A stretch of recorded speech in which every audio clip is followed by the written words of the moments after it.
ACL Pro Teams are back this season, but the entire format has changed. New team owners, new rosters, a new tournament format, and a different path to the World Championship. If you're confused about how Pro Teams works this year, you're not alone, and in this video, I'll be breaking down how the format works, how the matches will be played, and what teams to watch out for on their path to the World Championship.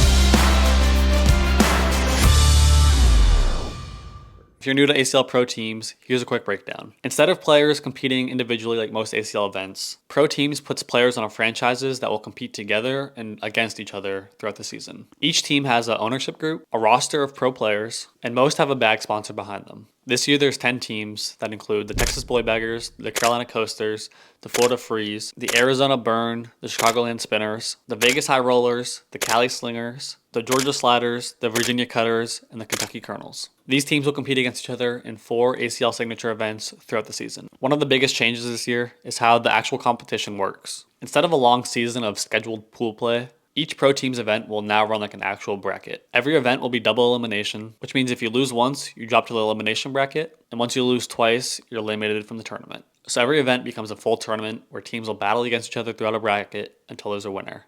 Versus in previous years where it was just basically rounders at the signature events and then the only tournament was being played at Worlds.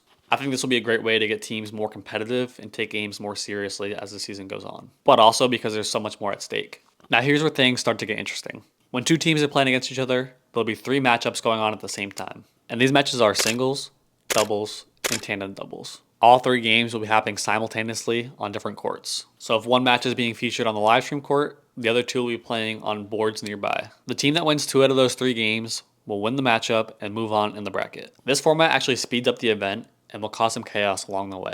Matches can flip quickly and there's a lot at stake. This changes things immensely from previous years where there were 7 games in each matchup and the team's event would take a long time. The new format change will also make teams a lot easier to follow along and watch. The Pro Team season revolves around 4 signature events leading up to Worlds. These events are going to take place in Kansas City, Cleveland, Fort Worth, and Mesa, Arizona.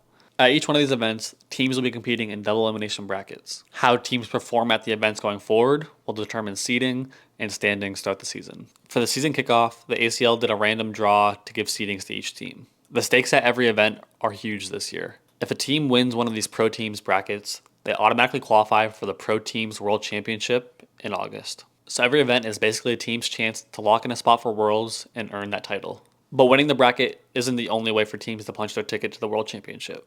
At Worlds, there will be a challenging qualifying bracket for teams on the outside of the tournament to make their way in. The exact format for that challenger bracket hasn't been released yet, but I'm sure it'll follow the same structure as the other team events.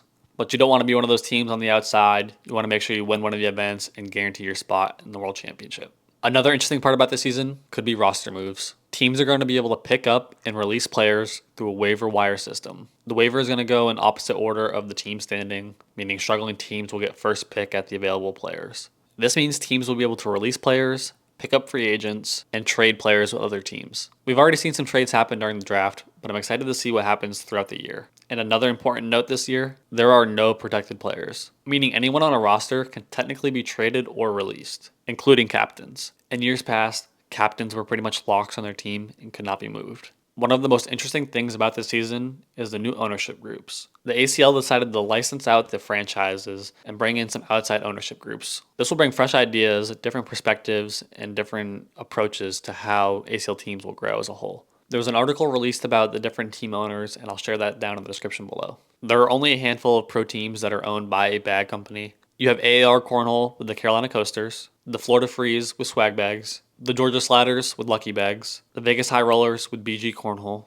and the Cali Slingers with Brotherhood Cornhole. This should be interesting because we're finally starting to see some real brands being built behind these teams, and it'll be interesting to see the direction these bag companies take with sponsoring players in the future. Now let's talk about the part that actually matters. Which teams can end up winning the World Championship? Because there are only 3 games in each matchup, teams only have around 5 to 7 players with free agents. This means most teams are completely stacked with talent. But here are my top 3 picks to win the World Championship. The first team I'm a fan of is the Texas Boybaggers. Starting off with 2 top 5 players in the world, in Gabe Clausen and Logan Chamberlain, they already killed it. They then had an aggressive draft, trading up early and getting 2 first-round picks. So you have Gabe Clausen, Logan Chamberlain, Justin Burton Jr., Jordan Power, Ty Thompson, and Matt Wilson. Absolute stacked team. Getting Matt Wilson in the last round might have been the steal of the draft. My next favorite team, the Chicagoland Spinners.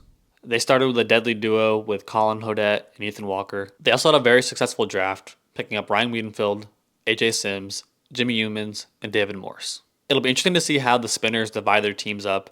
You already have David and Ethan, who are pro doubles teams, and Colin Hodette, who's one of the best singles players in the world. And last but certainly not least, the Georgia Sliders. Kicking things off with Mark Richards and Tony Smith, you already have one of the most proven teams in ACL history. They might have had one of the most successful drafts, picking up a bunch of studs. Eric Davis, Ethan Farias, Austin Waskow, and Jacob Harrison. They then went out and added 2 free agents in Hunter Thorne and Nico Morales. Probably the most stacked team top to bottom. I think the Georgia Sliders had the best chance at winning it all this year. So that's the new structure of the ACL Pro Teams this season. 4 major events, double elimination brackets, with 3 matchups happening at the same time. And if you win an event, you're heading to the World Championship. I am curious though, which team is your favorite and who do you think is the most likely to win the first event in Kansas City? Let me know in the comments. Make sure to like this video if you enjoy this type of content. My name's Stix, and we'll see you in Kansas City.